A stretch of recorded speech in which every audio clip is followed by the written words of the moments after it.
Hi hello ನಮಸ್ತೆ ವೀಕ್ಷಕರೇ, ಎಲ್ಲ ಚೆನ್ನಾಗಿದೆ ಚಾನಲ್ಗೆ ಮತ್ತೆ ನಿಮ್ಮೆಲ್ರಿಗೂ ಸ್ವಾಗತ. ಇವತ್ತು ನಾನು ಮದುವೆ ಮನೆಗಳಲ್ಲಿ ವಿಶೇಷವಾಗಿ ಮಾಡೋವಂಥ ಗೀ ರೈಸ್ ಮತ್ತು ಅದ್ರ ಜೊತೆ ವೆಜಿಟೇಬಲ್ ಕುರ್ಮಾನ ಹೇಗೆ ಮಾಡೋದು ಅಂತ ತೋರಿಸ್ತಾ ಇದ್ದೀನಿ. ಇದು ತುಂಬ ಟೇಸ್ಟಿಯಾಗುತ್ತೆ. ಇದನ್ನು ಹೇಗೆ ಮಾಡೋದು ಅಂತ ನೋಡೋಣ ಬನ್ನಿ. ಮೊದಲಿಗೆ ಗೀ ರೈಸ್ ಮಾಡ್ಕೊಳ್ಳೋದಕ್ಕೆ ನಾನಿಲ್ಲಿ ಒಂದು ಕುಕ್ಕರ್ನ ಬಿಸಿಗಿಟ್ಕೊಂಡು, ಗೀ ರೈಸ್ ಆಗಿರೋದ್ರಿಂದ ಗೀನ ಪ್ರಮಾಣ ಜಾಸ್ತಿ ಹಾಕ್ಕೋಬೇಕಾಗತ್ತೆ. ನಾನಿಲ್ಲಿ ಸುಮಾರು 4-5 ಚಮಚ ಆಗುವಷ್ಟು ತುಪ್ಪನ ಹಾಕ್ಕೊಳ್ತಾ ಇದ್ದೀನಿ. ಹಾಗೆ ಇದಕ್ಕೆ 1 ಟೇಬಲ್ ಚಮಚ ಆಗುವಷ್ಟು ಎಣ್ಣೆನ ಸೇರಿಸ್ಕೊಳ್ತಾ ಇದ್ದೀನಿ. ನೀವು ಎಣ್ಣೆ ಸ್ಕಿಪ್ ಮಾಡೋ ಹಾಗಿದ್ರೆ ಅದೇ ಜಾಗದಲ್ಲಿ ತುಪ್ಪನೇ ಆ್ಯಡ್ ಮಾಡ್ಬೋದು. ಈಗ ಇದು ಬಿಸಿ ಆದ ನಂತರ ನಾನಿಲ್ಲಿ 1 ಚಮಚ ಆಗುವಷ್ಟು ಸೋಂಪು ಕಾಳನ್ನು ಹಾಕ್ಕೊಳ್ತಾ ಇದ್ದೀನಿ. ಹಾಗೆ ಮಸಾಲೆ ಪದಾರ್ಥ ಚಕ್ಕೆ, ಲವಂಗ, ಏಲಕ್ಕಿ, ಮೊಗ್ಗು, ಅನಾನಸ್ ಹೂವು, ಹಾಗೆ ಪಲಾವ್ ಎಲೆನ ತೊಗೊಂಡಿದ್ದೀನಿ, ಅದನ್ನು ಸಹ ಸೇರಿಸ್ತಾ ಇದ್ದೀನಿ.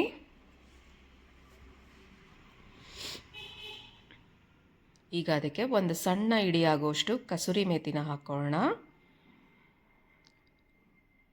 ಈಗ ನಾನು ಇದಕ್ಕೆ ಸುಮಾರು 1 ದೊಡ್ಡ ಈರುಳ್ಳಿ ಹಾಗೂ 4 ಹಸಿಮೆಣಸಿನ್ಕಾಯಿ, 2 ಇಂಚ್ ಆಗುವಷ್ಟು ಶುಂಠಿ, 10 ಬೆಳ್ಳುಳ್ಳಿನ ಕ್ರಷ್ ಮಾಡಿ ಇಟ್ಕೊಂಡಿದ್ದೀನಿ. ಹಾಗೆ 10 ಗೋಡಂಬಿನ ತುಂಡು ಮಾಡಿ ಇಟ್ಕೊಂಡಿದ್ದೀನಿ. ಅದನ್ನು ಸಹ ಹಾಕ್ಕೊಂಡು ಫ್ರೈ ಮಾಡ್ಕೊಳ್ತೀನಿ ಚೆನ್ನಾಗೆ. ಗೋಡಂಬಿ ಎಲ್ಲ ಸ್ವಲ್ಪ ಕಂದು ಬಣ್ಣ ಬರೋಷ್ಟು ಫ್ರೈ ಮಾಡಿಕೊಂಡ್ರೆ ಸಾಕಾಗುತ್ತೆ. ನೋಡಿ, ಈಗ ಗೋಡಂಬಿ ಸಹ ಸೇರಿಸ್ತಾ ಇದ್ದೀನಿ. ಈ ಗೀ ರೈಸ್ ಮತ್ತು ಕುರ್ಮಾ ತುಂಬಾ ಡಿಫ್ರೆಂಟಾಗಿ ಟೇಸ್ಟಿಯಾಗುತ್ತೆ. ಏನಾದರೂ ಸ್ಪೆಷಲ್ ಅಕೇಶನ್ಸಲ್ಲಿ ಯಾರ ಬರ್ತಾರೆ ಅಂದಾಗ ಸಹ ನೀವು ಮಾಡ್ಕೊಳ್ಬೋದು. ಲಂಚ್ ಬಾಕ್ಸಲ್ಲಿ ಕೂಡ ತುಂಬ ಟೇಸ್ಟಿಯಾಗಿರುತ್ತೆ. ಈಗ ಇದಕ್ಕೆ ಈರುಳ್ಳಿ ಸ್ವಲ್ಪ ಕಂದು ಬಣ್ಣ ಬಂದ ನಂತರ ನಾವು ಇದಕ್ಕೆ ಜಜ್ಜಿಟ್ಕೊಂಡಿರುವಂಥ ಶುಂಠಿ ಮತ್ತು ಬೆಳ್ಳುಳ್ಳಿನ ಸಹ ಸೇರಿಸ್ಕೊಳ್ಳೋಣ. ತುಂಬ ಸಿಂಪಲಾಗಿರುತ್ತೆ ಈ ರೈಸು, ಅಷ್ಟೇ ಫ್ಲೇವರ್ಫುಲ್ಲಾಗಿರುತ್ತೆ. ಇದ್ರ ಜೊತೆ ವೆಜಿಟೇಬಲ್ ಕುರ್ಮಾ ಕಾಂಬಿನೇಷನ್ ತುಂಬಾ ಟೇಸ್ಟಿಯಾಗುತ್ತೆ. ನೀವು ಸಹ ನಿಮ್ಮ ಮನೆಯಲ್ಲಿ ಒಮ್ಮೆ ಈ ರೀತಿ ಗೀ ರೈಸ್ ಮತ್ತು ಕುರ್ಮಾ ಮಾಡ್ಕೊಳ್ಳಿ. ಹೇಗೆ ಬಂತು ಅಂತ ಕಮೆಂಟ್ ಸೆಕ್ಷನಲ್ಲಿ ತಿಳಿಸಿ. ನಾನಿಲ್ಲಿ 1.5 ಲೋಟ ಆಗುವಷ್ಟು ಕಾಯಿ ಹಾಲನ್ನು ತೊಗೊಂಡಿದ್ದೀನಿ. ನೀವು ಎಷ್ಟು ಅಕ್ಕಿ ತೊಗೊಂಡಿದ್ದೀರಾ ಅದರ 2ರಷ್ಟು ನೀರಿಗೆ ಅರ್ಧ ಕಾಯಿ ಹಾಲು ಅರ್ಧ ನೀರನ್ನು ಬಳಸ್ಕೋಬೋದು. ನಾನಿಲ್ಲಿ 2.5 ಲೋಟ ಬಾಸ್ಮತಿ ರೈಸ್ಗೆ 4.5 ಲೋಟ ಪ್ರಮಾಣದಲ್ಲಿ 1.5 ಲೋಟದಷ್ಟು ಕಾಯಿ ಹಾಲನ್ನು ತೊಗೊಂಡಿದ್ದೀನಿ. ಹಾಗೂ 3 ಲೋಟದಷ್ಟು ಬಿಸಿ ನೀರನ್ನು ಹಾಕ್ಕೊಳ್ತಾ ಇದ್ದೀನಿ. ನೀರನ್ನು ತಣ್ಣಗೆ ಇರೋದನ್ನು ಹಾಕ್ಕೊಂಡ್ರೆ ಸ್ವಲ್ಪ ಹೊತ್ತು ಕುದಿಲಿಕ್ಕೆ ಬಿಡಬೇಕಾಗತ್ತೆ. ಕಾಯಿ ಹಾಲು ಹಾಕಿದಷ್ಟು ಗೀ ರೈಸ್ ತುಂಬಾ ಚೆನ್ನಾಗಾಗುತ್ತೆ. ಹಾಗಾಗಿ ನೀವು ಅರ್ಧ ಕಾಯಿ ಹಾಲು ಅರ್ಧ ಗೀ ರೈಸ್ ಅರ್ಧ ನೀರಿನ ಅಳತೆನ ಸಹ ಹಾಕ್ಕೊಳ್ಬೋದು. ಈಗ ನೋಡಿ, ನೀರು ಮತ್ತು ಕಾಯಿ ಹಾಲನ್ನು ಹಾಕ್ಕೊಂಡಿದ್ದೀನಿ. ಈಗ ಅದಕ್ಕೆ ರುಚಿಗೆ ತಕ್ಕಷ್ಟು ಉಪ್ಪನ್ನು ಸೇರಿಸ್ತಾ ಇದ್ದೀನಿ. ಹಾಗೆ ನಾನಿಲ್ಲಿ ಬಾಸ್ಮತಿ ಅಕ್ಕಿನ ಸುಮಾರು ಅರ್ಧ ಗಂಟೆಗಳ ಕಾಲ 2-3 ಬಾರಿ ತೊಳೆದು ನೀರು ಹಾಕಿ ನೆನೆ ಹಾಕಿ ಇಟ್ಟಿದ್ದೀನಿ. ಅದನ್ನು ಈಗ ಕುಕ್ಕರ್ಗೆ ಸೇರಿಸ್ಕೊಳ್ಳೋಣ. ನೀವು ನಾರ್ಮಲ್ ಸೋನಾ ಮಸೂರಿ ಅಕ್ಕಿನಲ್ಲೂ ಸಹ ಗೀ ರೈಸ್ನ ಮಾಡ್ಕೊಳ್ಬೋದು, ಅದು ಸಹ ತುಂಬಾ ರುಚಿಯಾಗತ್ತೆ. ಈಗ ಅದನ್ನು ಚೆನ್ನಾಗೊಮ್ಮೆ ಮಿಕ್ಸ್ ಮಾಡ್ಕೊಳ್ಳೋಣ. ಮಿಕ್ಸ್ ಮಾಡಿಕೊಂಡು ಚೆನ್ನಾಗಿ ಕುದಿ ಬರಲಿ. ಕುದಿ ಬಂದ ನಂತರ ನಾವು ಲಿಡ್ಡನ್ನು ಕ್ಲೋಸ್ ಮಾಡ್ಕೊಳ್ಳೋಣ. ನೋಡಿ, ಈಗ ಚೆನ್ನಾಗಿ ಕುದಿ ಬಂದಿದೆ. ಕಡೆಯದಾಗಿ ಸಣ್ಣದಾಗಿ ಹೆಚ್ಚಿರುವಂಥ ಕೊತ್ತಂಬರಿ ಸೊಪ್ಪನ್ನು ಹಾಕ್ಕೊಂಡು ಚೆನ್ನಾಗಿ ಮಿಕ್ಸ್ ಮಾಡಿ ಕುಕ್ಕರ್ ವಿಸಲನ್ನು ಮುಚ್ಚಿ 1-2 ವಿಸಲ್ ಕೂಗಿಸ್ಕೊಂಡ್ರೆ ಸಾಕಾಗುತ್ತೆ. ನೋಡಿ, ಆಗಲೇ ಆಲ್ಮೋಸ್ಟ್ ಅಕ್ಕಿ ಬೇಯೋದಕ್ಕೆ ಸ್ಟಾರ್ಟ್ ಆಗಿದೆ. ಆ ರೀತಿ ಆದಮೇಲೆ ಲಿಡ್ ಮುಚ್ಕೊಂಡಾಗ ತಳ ಎಲ್ಲ ಸಿಯೋದಿಲ್ಲ, ಚೆನ್ನಾಗಾಗತ್ತೆ. ಈಗ ಅದು ಕುಕ್ಕರು ಆರೋ ಅಷ್ಟರಲ್ಲಿ ನಾವಿಲ್ಲಿ ಕುರ್ಮಾಗೆ ಒಂದು ಮಸಾಲಾನ ರೆಡಿ ಮಾಡ್ಕೊಳ್ಳೋಣ, ಹುರ್ಕೋಬೇಕು. ಇಲ್ಲಿ ಪ್ಯಾನ್ಗೆ ನಾನು 1 ಟೇಬಲ್ ಚಮಚ ಆಗೋಷ್ಟು ಎಣ್ಣೆನ ಹಾಕ್ಕೊಂಡಿದ್ದೀನಿ. ಹಾಗೆ 1 ಚಮಚ ಆಗೋಷ್ಟು ಸೋಂಪು ಕಾಳನ್ನು ಹಾಕ್ಕೊಳ್ತಾ ಇದ್ದೀನಿ. ಹಾಗೆ ನಾನು ಇದಕ್ಕೆ ಈರುಳ್ಳಿ, ಟೊಮ್ಯಾಟೊ, ಒಣಮೆಣಸಿನ್ಕಾಯಿ, ಹಸಿಮೆಣಸಿನ್ಕಾಯಿ, ತೆಂಗಿನಕಾಯಿ, ಬೆಳ್ಳುಳ್ಳಿ ಹಾಗೂ ಶುಂಠಿನ ಹೆಚ್ಚಿಟ್ಕೊಂಡಿದ್ದೀನಿ. 1 ದೊಡ್ಡ ಈರುಳ್ಳಿ ಹಾಗೂ 1 ದೊಡ್ಡ ಟೊಮ್ಯಾಟೊ ಹಾಗೂ 4 ಹಸಿಮೆಣಸಿನ್ಕಾಯಿ, 3-4 ಬ್ಯಾಡಗಿ ಮೆಣಸಿನ್ಕಾಯಿ, ನಿಮಗೆ ಖಾರ ಹೇಗೆ ಬೇಕೋ ನೋಡ್ಕೊಂಡು ಹಾಕ್ಕೊಳ್ಳಿ. 1 ಇಂಚ್ ಆಗುವಷ್ಟು ಶುಂಠಿ, 8-10 ಬೆಳ್ಳುಳ್ಳಿ ಹೆಸಳುಗಳು, ಹಾಗೆ 10 ಗೋಡಂಬಿನ ಹುರ್ಕೊಳ್ಳೋಕ್ಕೆ ಹಾಕ್ಕೊಳ್ತಾ ಇದ್ದೀನಿ. ಈ ಗೋಡಂಬಿ ಹಾಕೋದ್ರಿಂದ ಕುರ್ಮಾದಲ್ಲಿ ಒಳ್ಳೆ ರುಚಿ ಬರುತ್ತೆ. ನಿಮ್ಮ ಹತ್ರ ಬೇಬಿ ಗೋಡಂಬಿ ಇದ್ದರೆ ಅದನ್ನು ಸಹ ಹಾಕ್ಕೊಳ್ಬೋದು. ಈಗ ನಾನು ಇದಕ್ಕೆ ಸುಮಾರು 1ರಿಂದ 1.5 ಚಮಚದಷ್ಟು ಗಸಗಸೆನ ಹಾಕ್ಕೊಳ್ತಾ ಇದ್ದೀನಿ. ಇದಿಷ್ಟನ್ನು ಹಾಕ್ಕೊಂಡು ಮೀಡಿಯಮ್ ಟು ಲೋ ಫ್ಲೇಮಲ್ಲಿ ಲೈಟಾಗಿ ಹುರ್ಕೊಳ್ತಾ ಬರೋಣ. ಈ ರೀತಿ ಮಸಾಲೆ ಹಾಕಿ ಕುರ್ಮಾ ಮಾಡೋದ್ರಲ್ಲಿ ತುಂಬ ಟೇಸ್ಟಿಯಾಗುತ್ತೆ. ತುಂಬಾ ಫ್ಲೇವರ್ಫುಲ್ಲಾಗಿರುತ್ತೆ ಈ ರೈಸ್ ಮತ್ತು ಕುರ್ಮಾ. ಈಗ ಇದು ಒಂದು ಸ್ವಲ್ಪ ಹುರಿದ ನಂತರ ನಾವು ಇದಕ್ಕೆ ಒಣ ಕೊಬ್ಬರಿ ಹಾಗೂ ತೆಂಗಿನಕಾಯಿ ಎರಡನ್ನೂ ಸೇರಿಸ್ತಾ ಇದ್ದೀನಿ. ನೀವು ಯಾವುದೋ ಒಂದಿದ್ರೆ ಅದನ್ನು ಸಹ ಸೇರಿಸ್ಕೋಬೋದು. ನಾನಿಲ್ಲಿ 1/4 ಭಾಗ ಆಗೋಷ್ಟು ಕೊಬ್ಬರಿ ತುರಿ ಹಾಗೆ 1/4 ಭಾಗ ಆಗೋಷ್ಟು ತೆಂಗಿನಕಾಯಿ ಪೀಸನ್ನು ಸೇರಿಸ್ತಾ ಇದ್ದೀನಿ.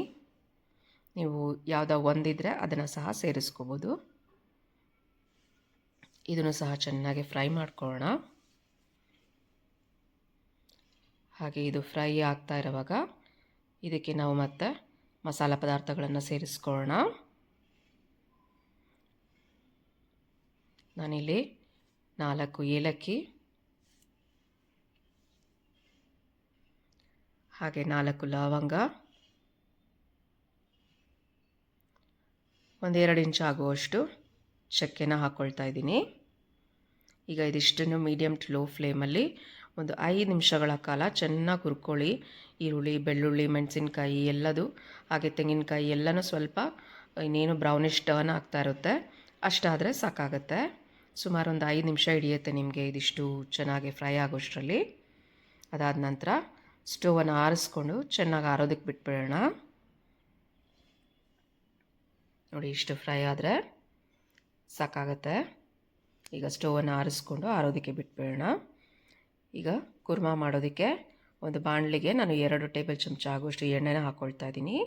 ಹಾಗೆ 1 ಚಮಚ ಜೀರಿಗೆ, 4 ಕರಿಬೇವಿನ ಸೊಪ್ಪು, 1 ಸಣ್ಣ ಈರುಳ್ಳಿ ಸ್ವಲ್ಪ ಫ್ರೈ ಮಾಡ್ಕೊಳ್ಳೋಣ.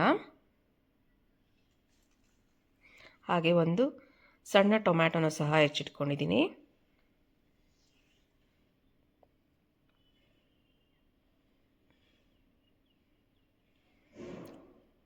ಈರುಳ್ಳಿ ಫ್ರೈ ಆದ ನಂತರ 1 ಸಣ್ಣ ಟೊಮ್ಯಾಟೊ ಹೆಚ್ಚಿಟ್ಕೊಂಡಿರೋದನ್ನು ಹಾಕ್ಕೊಳ್ಳೋಣ. ಟೊಮ್ಯಾಟೊ ಸಹ ಚೆನ್ನಾಗಿ ಸಾಫ್ಟ್ ಆಗೋ ತನಕ ಫ್ರೈ ಮಾಡ್ಕೊಳ್ಳೋಣ. ಟೊಮ್ಯಾಟೊ ಚೆನ್ನಾಗಿ ಸಾಫ್ಟ್ ಆದ ನಂತರ ನಾವಿವಾಗ ಹುರಿದಿದ್ದು ಮಸಾಲೆನ ರುಬ್ಬಿಟ್ಕೊಂಡಿದ್ದೀವಲ್ಲ, ಚೆನ್ನಾಗಿ ಫೈನ್ ಪೇಸ್ಟಾಗಿ ಇಟ್ಕೊಂಡಿರೋದನ್ನು ಹಾಕ್ಕೊಳ್ತಾ ಇದ್ದೀನಿ. ಹಾಗೆ ನಾನಿಲ್ಲಿ ತರಕಾರಿನ ಬೇಯಿಸಿಟ್ಕೊಂಡಿದ್ದೀನಿ, ಅದನ್ನು ಸಹ ಈಗ ಸೇರಿಸ್ಕೊಳ್ತೀನಿ. ನಾನಿಲ್ಲಿ 1 ಕ್ಯಾರೆಟು, 10 ಹುರುಳಿಕಾಯಿ, 1 ಆಲೂಗೆಡ್ಡೆ ಹಾಗೂ 1 ಗೆಡ್ಡೆಕೋಸನ್ನು ತೊಗೊಂಡಿದ್ದೀನಿ. ಇದಿಷ್ಟನ್ನು ಚೆನ್ನಾಗಿ ಬೇಯಿಸಿ ಇಟ್ಕೊಂಡಿದ್ದೀನಿ. 1 ಅಥವಾ 2 ವಿಸಿಲ್ ಕೂಗುವಷ್ಟು ಬೇಯಿಸಿ ತರಕಾರಿನ ಇಟ್ಕೊಂಡಿದ್ರೆ ಸಾಕಾಗುತ್ತೆ. ಇದಿಷ್ಟನ್ನು ಮಿಕ್ಸ್ ಮಾಡ್ಕೊಳ್ಳೋಣ. ತರಕಾರಿ ಬೇಯಿಸಿದ್ದು ಎಕ್ಸ್ಟ್ರಾ ನೀರನ್ನೇ ಮಿಕ್ಸಿ ಜಾರ್ಗೆ ಹಾಕ್ಕೊಂಡು ನೀರನ್ನು ಹಾಕ್ಕೊಳ್ಳೋಣ. ನೀವು ನಿಮಗೆ ಯಾವ ತರಕಾರಿ ಬೇಕೋ ಅದನ್ನು ಹಾಕ್ಕೊಳ್ಬೋದು. ಗಟ್ಟಿ ಇರೋ ತರಕಾರಿನ ಬಳಸ್ಕೊಳ್ಳಿ. ಬಟಾಣಿ ಹಾಕ್ಕೊಳ್ಬೋದು, ಹೂಕೋಸು ಹಾಕ್ಕೊಳ್ಬೋದು, ಸೀಮೆ ಬದನೆಕಾಯಿ ಹಾಕ್ಕೊಬೋದು, ಸೋರೆಕಾಯಿ ಹಾಕ್ಕೊಬೋದು. ಹಾಗೆ ಈಗ ರುಚಿಗೆ ತಕ್ಕಷ್ಟು ಉಪ್ಪನ್ನು ಸೇರಿಸ್ತಾ ಇದ್ದೀನಿ. ಹಾಗೆ ಕನ್ಸಿಸ್ಟೆನ್ಸಿ ನೋಡಿಕೊಂಡು ಮತ್ತಷ್ಟು ನೀರನ್ನು ಸೇರಿಸಿ ನಾವಿದನ್ನು ಕುದಿಯೋದಕ್ಕೆ ಮೀಡಿಯಮ್ ಟು ಲೋ ಫ್ಲೇಮಲ್ಲಿ 5 ನಿಮಿಷ ಕುದಿಯೋದಕ್ಕೆ ಬಿಟ್ಬಿಡೋಣ.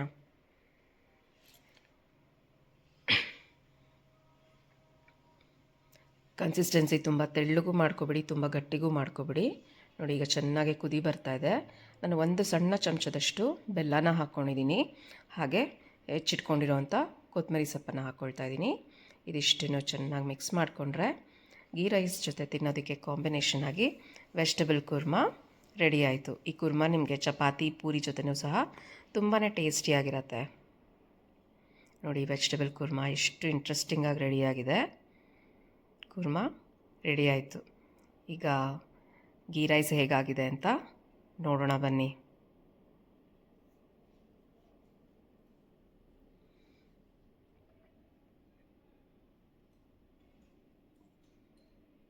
ಗೀ ರೈಸ್ಗೆ ಕುಕ್ಕರ್ ಸಹ ಆರಿದೆ.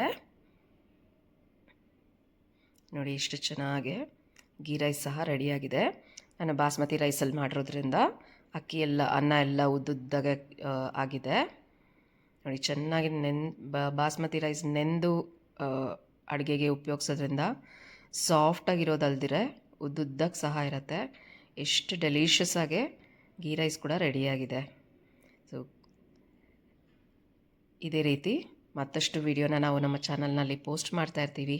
ಚಾನಲನ್ನು ಫಾಲೋ ಮಾಡಿ, ಲೈಕ್ ಮಾಡಿ, ಶೇರ್ ಮಾಡಿ, ಹಾಗೆ ಚಾನಲ್ಗೆ ಸಬ್ಸ್ಕ್ರೈಬ್ ಮಾಡೋದನ್ನು ಮರಿಬೇಡಿ.